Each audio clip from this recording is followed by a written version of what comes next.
Hazrat Anas bin Malik radiyallahu anhu states, we were sitting in the company of Allah's Apostle sallallahu alaihi wasallam when he sallallahu alaihi wasallam laughed and asked, do you know why I laughed?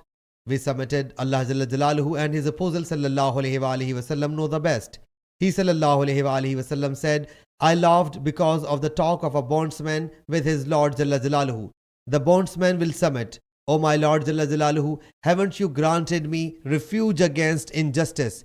He Jalla Jalaluhu will say, why not? The bondsman will submit, I do not deem permissible anyone's witness saves my own witness against me.